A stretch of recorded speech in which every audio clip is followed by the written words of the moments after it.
አብርሽ ዳኒ ኤርሜላ ተባብሮ እና አቤልም ተባብሮ የሩትን ልጅ ሊወስዱ እንደሆነ ደስታና ፈረንጆ እንግዲህ ለሩትዬ ነግሯታል። ሩትዬ እያለቀሰች ነበር ዛሬ ቪዲዮ የተሰራው ማለት ነውና ለምን አባታቸው አንቺ የት ሄደሽ ነው ልጅሽን የሚወስዱብሽ? ምን ሆነሽ ነው የምታለቅሽው? አንቺ እንዴ ድራማውን ለማሳመርማ እንደዚህ ማልቀስ የለባችሁም። የምሬ ነው እንዴ ሩትዬ፣ አንቺ እያለሽ በህይወት እያለሽ በዛውም እንደ አንቺ አይነት ጀግናና ልዕልት የሆነ እናት እያለው እንዴት ነው ልጅሽ ከሌላ ሴት ጋር የሚያርገው? ምን ሆነሽ ነው እንዴ? እነዚህ ደስታ የሚባሉና ፈረንጁ የሚባሉት እያናደዱኝ ነው። በተለይ ደግሞ ፈረንጁ ማለት ነው። የምሬን ነው። ደስታው እንኳን ምንም ነው ለሷ ማለት ነው።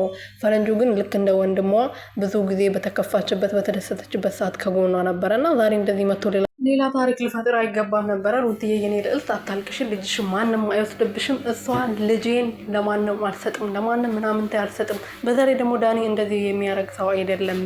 ዳኒ ጓደኛዬ ነው፣ በተቸገርኩበት በተከፋበት ሰዓት ከጎኔ የሚሆን ሰው፣ እንደዚህ ክፉ አይነት ሰው አይደለም ብላቸዋለች። ግን እንደዚህ ምንም አይፈጠርም። እኔ ልብስ የሚቀር ምን የሚቀር ወደ ቤተሰቦች መሄድ እፈልጋለሁ ልጄን ይዤ ብላለች። እና ሩትዬ እንግዲህ ወደ ቡታጀራ ልትሄድ ነው፣ ልጇን እንዳይወሰድባት ማለት ነው። እና ማንም ልጅሽን አይነካም። እነዛ ዝም ብሎ ሲጃጃሉ ነው። አብሮሽም እንደዛ ሲጃጃል ነው። በዚህ ሰዓት ህግም አይፈቅድለትም። ልጁ ገና ጨቅላ ልጅ ስለሆነ ማለት ነው።